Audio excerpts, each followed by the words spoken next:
my dream was to be a Royal Marine from a very young age, and I was told twice that I wasn't what they were looking for. From once at the age of 13, and once at 18 when I went to the careers office first time. I didn't even get past the interview.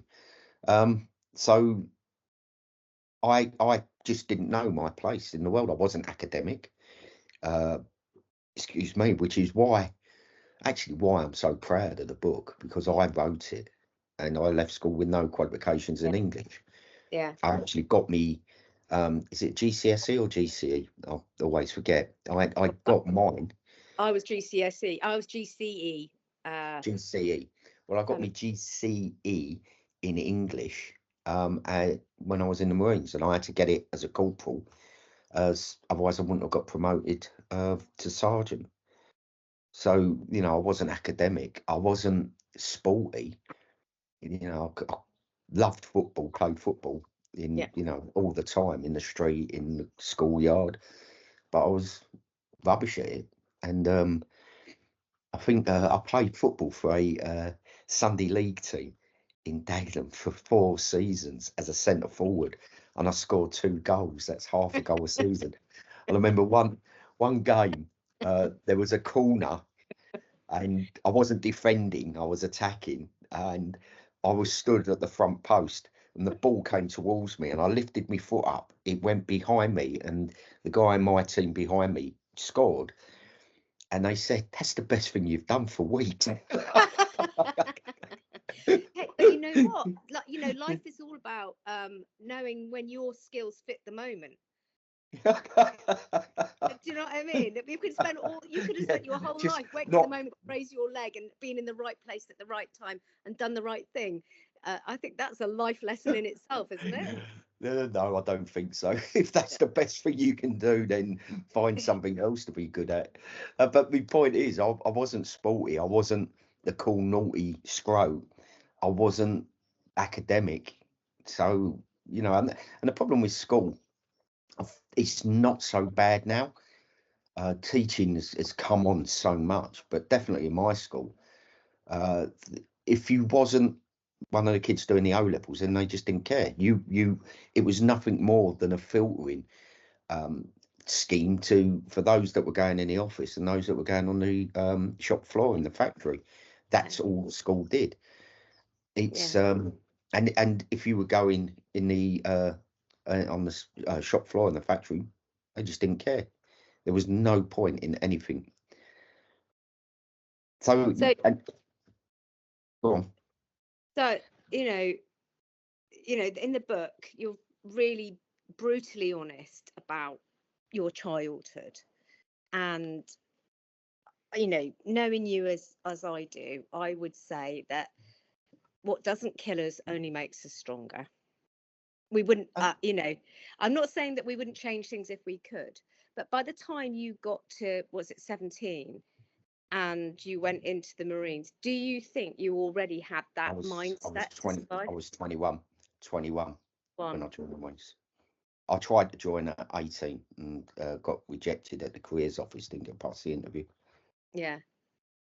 But do you think that by the time, because let's face it, basic training, I mean, it's called basic training, but it's not basic, is it? It's But brutal.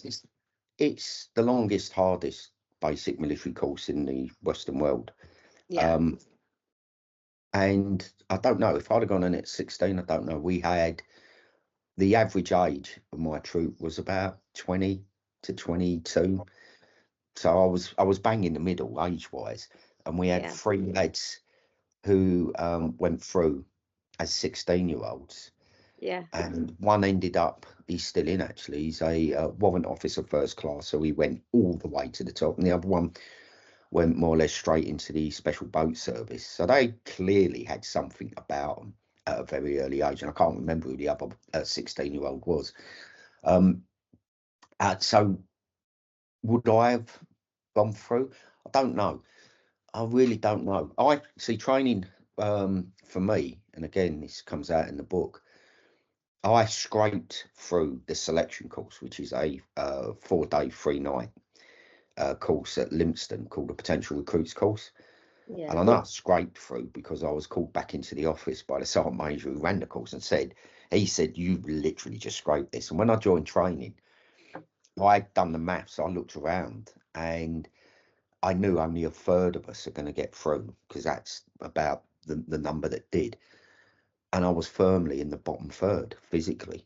And my mission every Monday was to still be a recruit in training by Friday.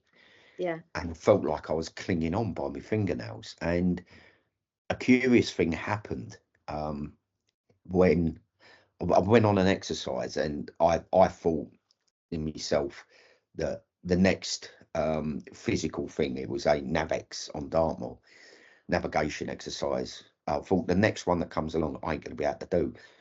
And I did it. And after 3 of them, 3 times, thinking, well, I definitely ain't going to be able to do the next one. On the third time, I sat down round a fire. It was hot. It was a survival exercise as well.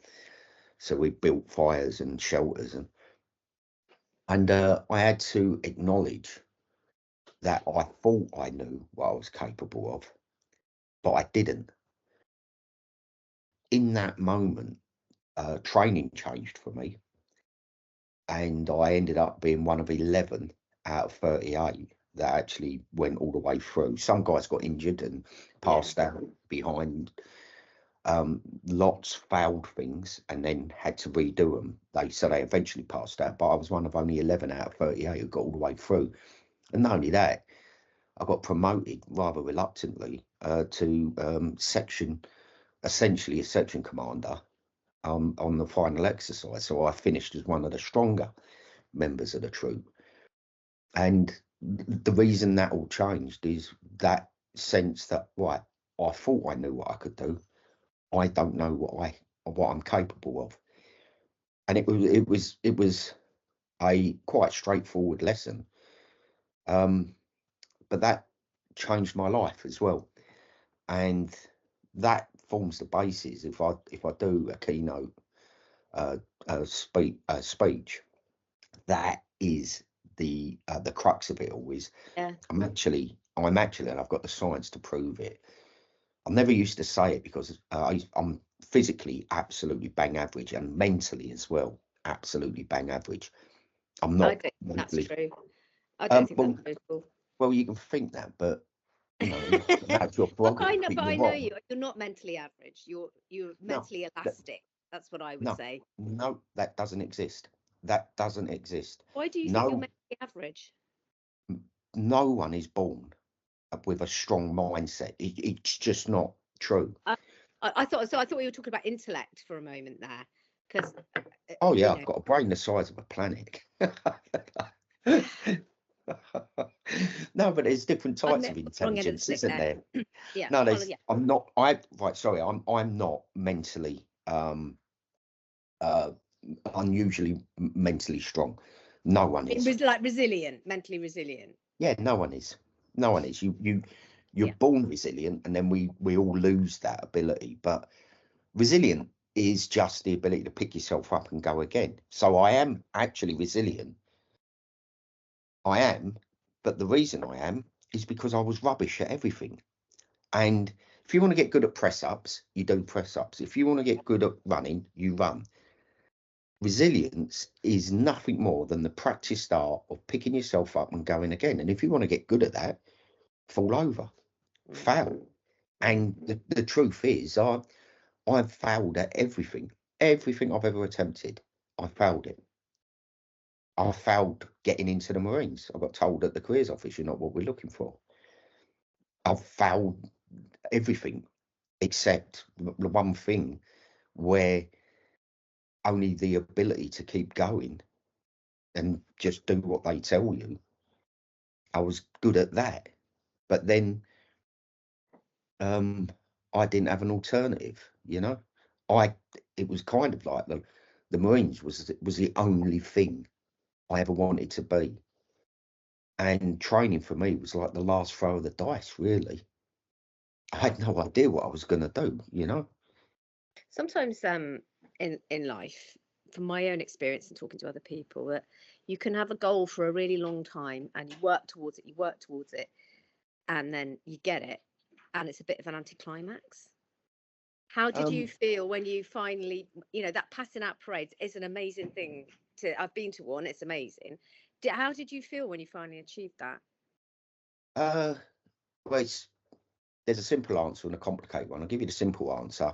Is Right. you finish as the best person in the whole of the Commando Training Centre, Royal Marines. Out of all of the recruits, you're the best.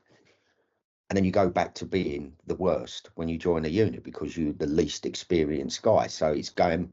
Yeah. So, but you're kind of prepared for that, mentally prepared for that, Yeah. because when you go to the unit and walk in there and go, guess what I just did?